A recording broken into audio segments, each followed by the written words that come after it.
We're witnessing something unprecedented right now. Several substantial bonus payment proposals ranging from $1,200 to $2,000 are being discussed for Social Security beneficiaries, and the sheer volume of these conversations is something we haven't experienced in over a decade. Let me be completely transparent from the outset. These proposals haven't received final approval yet. However, the mere fact that multiple serious discussions are happening simultaneously about direct financial assistance to Social Security recipients represents a significant shift in the policy landscape.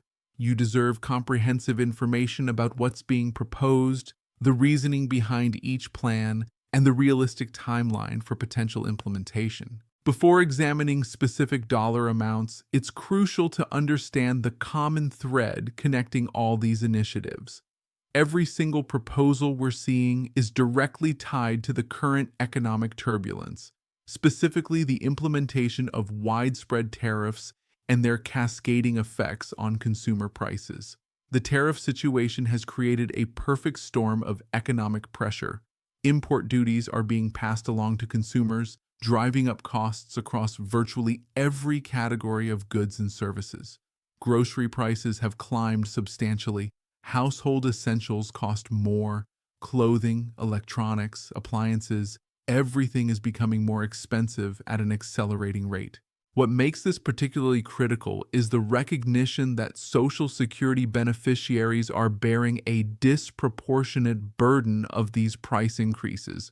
When you're living on a fixed income that increases by only 2.5% annually, but your actual living costs are rising by 6%, 8%, or even 10%, in some categories, the gap becomes financially devastating over time. Lawmakers, advocacy organizations, and policy groups are finally acknowledging this reality. The people who can least afford rising prices, seniors, individuals with disabilities, those depending entirely on fixed benefit payments, are being hit the hardest. Perhaps we're reaching a tipping point where this situation can no longer be ignored. The first major proposal comes through legislation called the Social Security Emergency Inflation Relief Act. Here's the fundamental structure. The plan: provide a $200 monthly supplement to all Social Security beneficiaries for 6 consecutive months. The math: $200 per month times 6 months equals $1,200 in total supplemental payments. The justification: these payments would directly address what proponents are calling chaotic tariff implementation and the resulting price volatility. The supplements would be added on top of regular monthly benefits, not replacing or reducing existing payments. My analysis: would I prefer to see this extended to 12 or 18 months? Absolutely. The economic pressures we're facing didn't materialize overnight, and they won't disappear quickly either. However, even as currently structured, an additional $1,200 represents meaningful assistance for people who are already making difficult choices between medications, food, and utilities. This proposal specifically targets Social Security beneficiaries. It's not a universal payment program. That focused approach increases the likelihood of approval since the cost would be substantially lower than broader stimulus initiatives. Eligibility: all Social Security recipients, including those receiving retirement benefits, survivor benefits, and Social Security Disability Insurance, SSDI. The second significant proposal originates from the Senior Citizens League, a prominent advocacy organization representing millions of older Americans.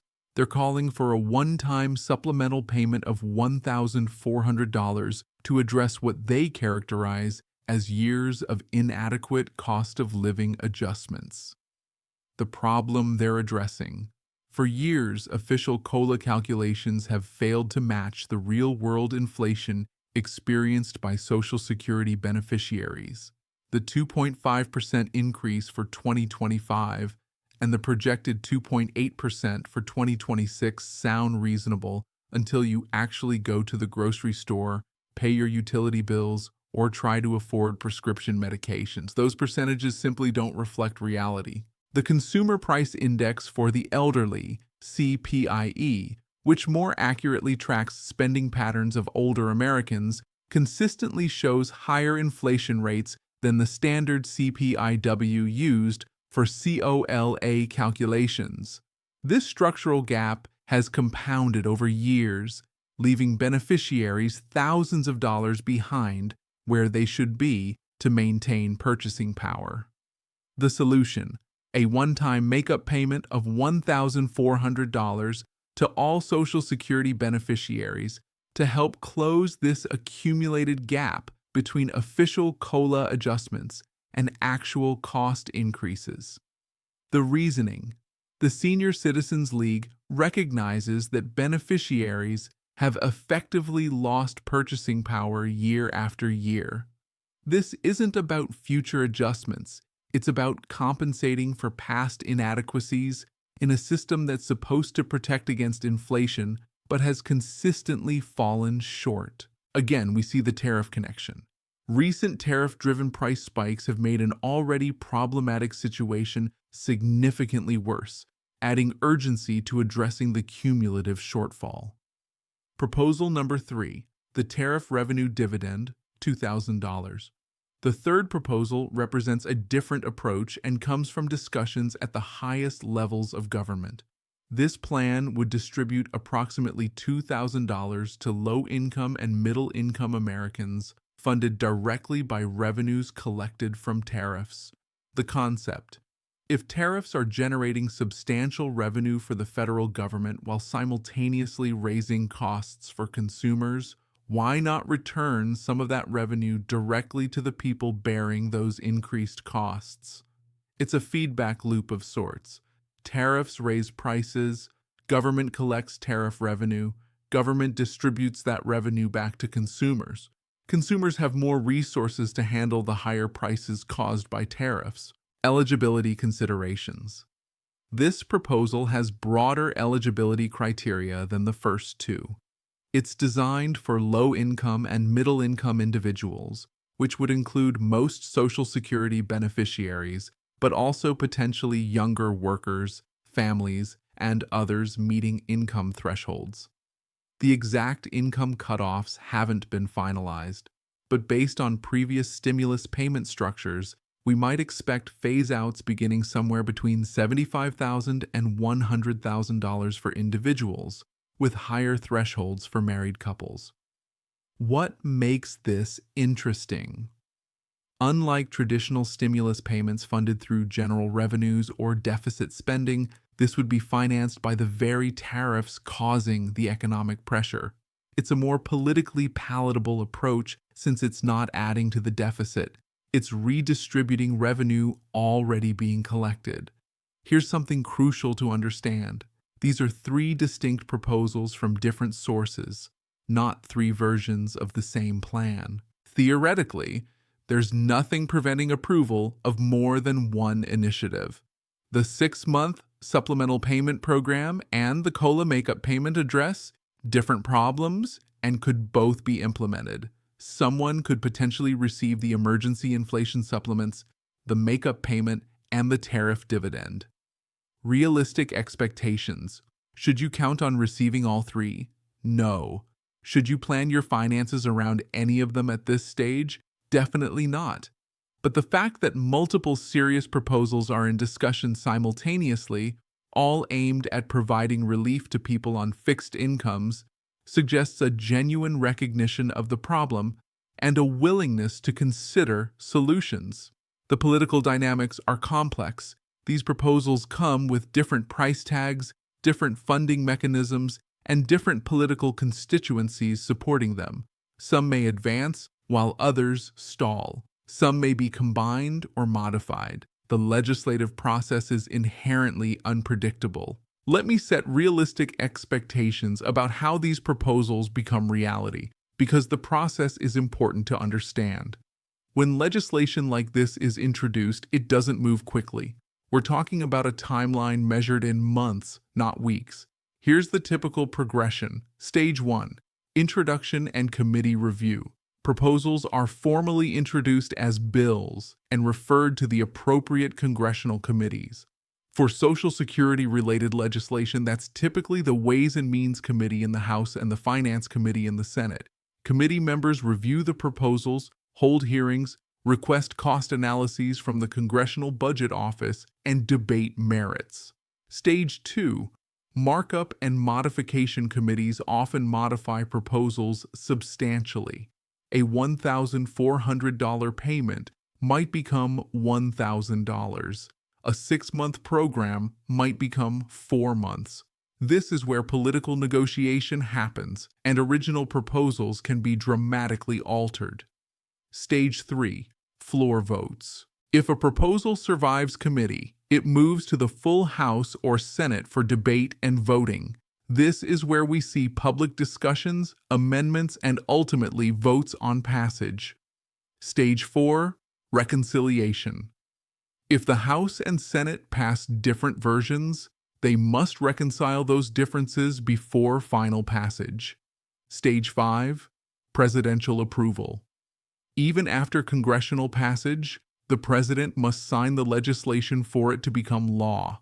This process typically takes months. Sometimes it takes years. Occasionally, proposals die in committee and never advance at all. However, and this is important, emergency situations can accelerate everything. We saw this with COVID-19 stimulus payments. When there's genuine political will and public pressure, legislation can move from introduction to implementation in weeks rather than months. The current economic situation with widespread concern about tariff impacts could create that sense of urgency. But until we see concrete movement through the legislative process, these remain proposals rather than guarantees. I want to address something that's genuinely noteworthy about the current situation. It's been more than 5 years since we've seen this level of concentrated attention on direct payments to Social Security beneficiaries. During the pandemic, we had stimulus payments, but those were universal programs, not specifically designed for Social Security recipients. Before that, you'd have to go back to the 2009 Recovery Act to find dedicated supplemental payments to beneficiaries. Now we're seeing multiple proposals from different sources, all emerging simultaneously, all focused on the same population. That convergence suggests something meaningful is happening in the policy conversation. Possible explanations. Demographic recognition.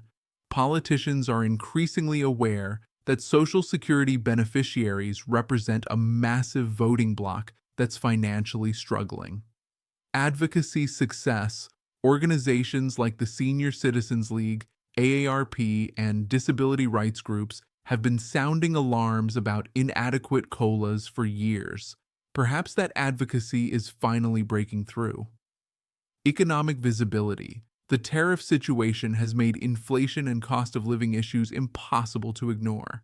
When grocery prices jump 20% in a year, everyone notices, and the impact on fixed-income households becomes politically untenable to dismiss. Political pressure. With elections always on the horizon, providing tangible financial relief to tens of millions of voters becomes politically attractive, regardless of party affiliation. Whatever the underlying reasons, the fact remains. We're seeing a level of serious policy discussion about helping Social Security beneficiaries that hasn't existed in years. That alone is significant, even before any proposals are approved. The 3 major proposals I've outlined aren't the only ideas circulating. Several other variations and supplementary plans are being discussed. Enhanced COLA reform. Some legislators are proposing permanent changes to how COLAs are calculated, switching from CPI-W to CPI-E, Consumer Price Index for the elderly, to more accurately reflect the inflation experienced by seniors. This wouldn't provide immediate payments but could result in larger annual increases going forward. Targeted assistance for the lowest income beneficiaries. Several proposals focus specifically on supplemental security income, SSI, recipients, and Social Security beneficiaries with monthly benefits below certain thresholds, potentially providing larger payments to those with the greatest need. Quarterly inflation adjustments. Rather than waiting for annual COLA increases, some proposals suggest implementing quarterly reviews and adjustments during periods of high inflation, ensuring benefits keep pace with rapidly rising costs. Permanent monthly supplements, moving beyond one-time payments. Some advocacy groups are pushing for permanent monthly benefit increases of $100 to $200 for all beneficiaries, funded through various revenue mechanisms, including increased taxation on high earners or wealth taxes. The landscape is genuinely fluid right now. New proposals emerge regularly, existing proposals get modified, and hybrid approaches combining elements of different plans are being negotiated behind the scenes. While we wait for clarity on which proposals might advance, here are concrete actions you can take to prepare and protect your interests. 1. Budget conservatively. Do not factor any of these proposed payments into your current budget or financial planning. These are potential future payments, not guaranteed income. Continue budgeting based on your current known benefits. If payments do materialize, treat them as unexpected bonuses rather than expected income. 2. Verify your information with Social Security. If any payments are approved, they'll almost certainly be distributed through existing Social Security payment channels. That means direct deposit to the account you've designated or by mail to your address on file. Log into your My Social Security account at ssa.gov and verify. Your current mailing address is correct. Your direct deposit information is accurate and up to date. Your contact phone number and email are current. If anything needs updating, do it now rather than waiting until after a payment is approved. 3.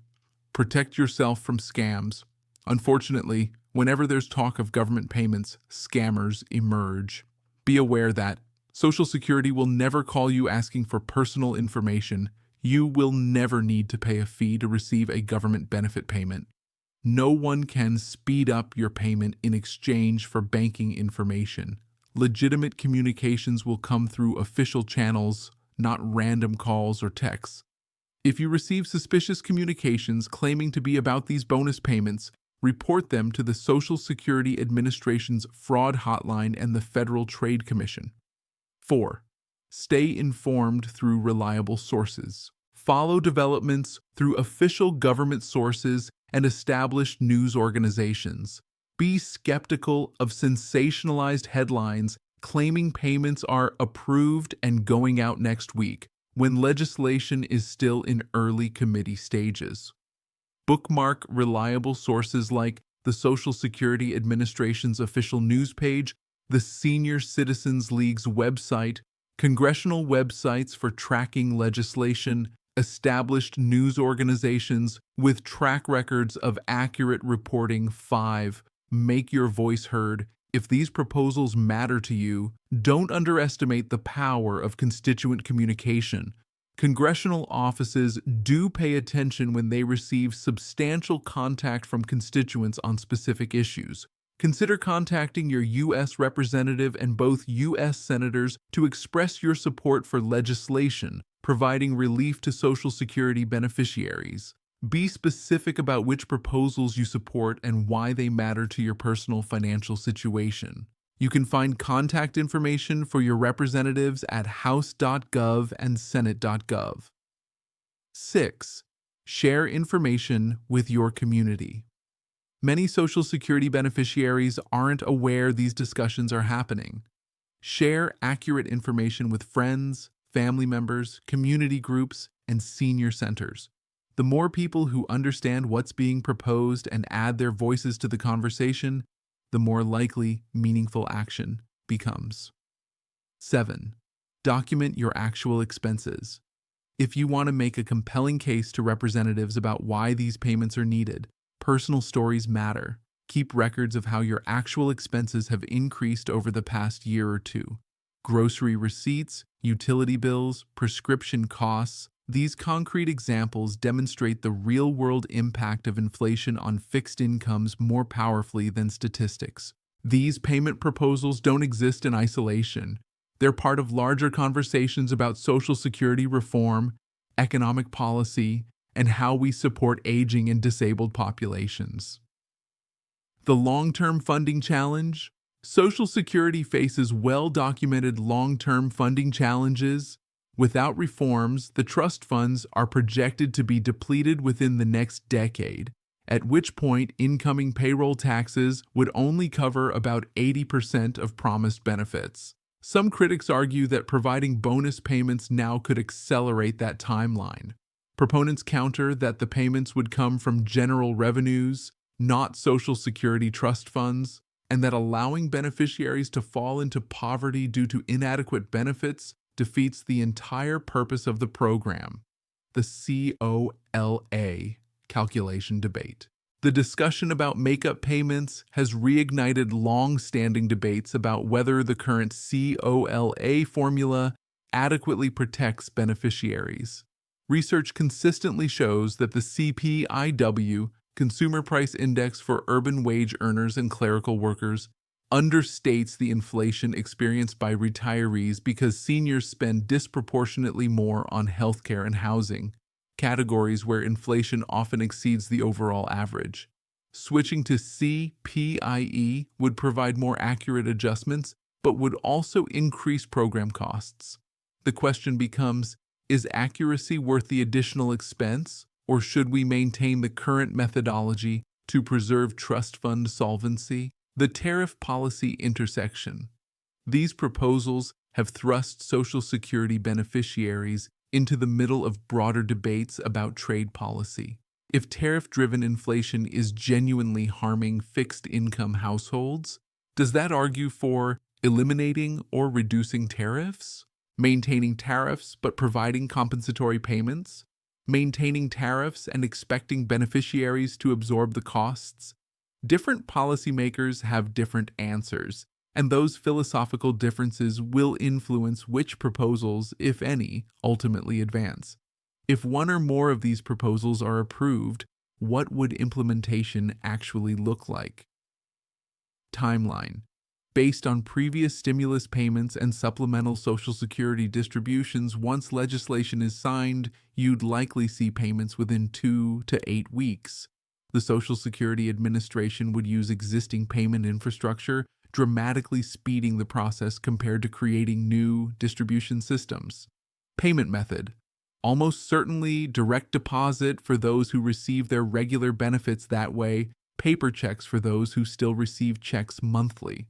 There might be options to use debit cards for those without bank accounts, similar to pandemic stimulus approaches. Taxation.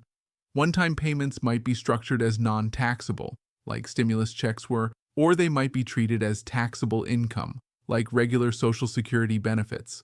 The specific legislation would determine this. Monthly supplements would more likely be taxable since they're structured as benefit increases rather than rebates or refunds. Notification. Expect letters from the Social Security Administration explaining the payment, how it's calculated, and whether any action is needed on your part. Almost certainly, none would be required. Follow-up. For ongoing monthly supplements, you'd see the adjusted amount in your regular payment, with documentation explaining the temporary increase. I want to close with an honest assessment of the situation because you deserve realism, not false hope. The optimistic scenario.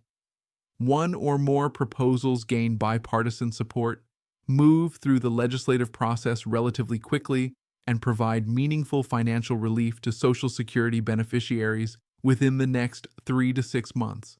The realistic scenario.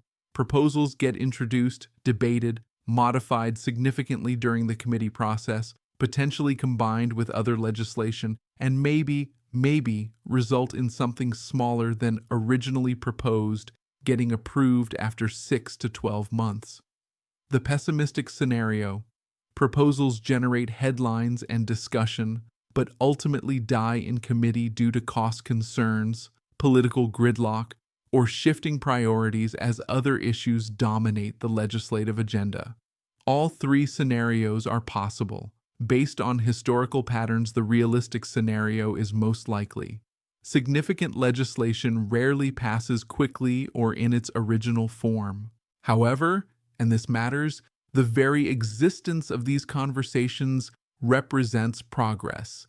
Even if no immediate payments materialize, the increased attention on inadequate COLAs, the impact of inflation on fixed incomes, and the need to support vulnerable populations could influence future policy decisions. Sometimes planting seeds now yields results years later. Advocacy rarely produces instant gratification, but persistence does eventually create change. We have three major proposals on the table: $1,200 through 6 months of $200 supplements, $1,400 as a COLA makeup payment, and $2,000 as a tariff revenue dividend. Additional proposals and variations continue to emerge. All share common themes: recognition that Social Security beneficiaries are struggling financially, acknowledgement that tariff-driven inflation is creating hardship, and willingness to consider direct financial assistance rather than simply expecting people to endure worsening economic conditions. None have been approved yet. All face uncertain legislative paths, but all represent levels of attention and seriousness about helping Social Security recipients that we haven't seen in years. Stay informed, but maintain realistic expectations. Plan based on what you know, not what you hope. Protect yourself from scams exploiting these discussions. Make your voice heard with your elected representatives if these issues matter to you. Most importantly, know that you're not navigating these challenges alone. Millions of people are in similar situations, advocacy organizations are fighting for meaningful solutions, and conversations are happening at the highest levels of government about how to provide real help. The story isn't finished. Developments will continue to unfold in the coming weeks and months. Stay engaged, stay informed, and stay hopeful, but also stay grounded in reality. Thank you for taking the time to understand these complex proposals. Share this information with others who need to know what's being discussed. Together, informed communities can influence policy outcomes and hold elected officials accountable for supporting the people who built this country and those facing disability or hardship. The conversation has started. Where it leads remains to be seen, but for the first time in years, we're actually having the conversation. That's a start.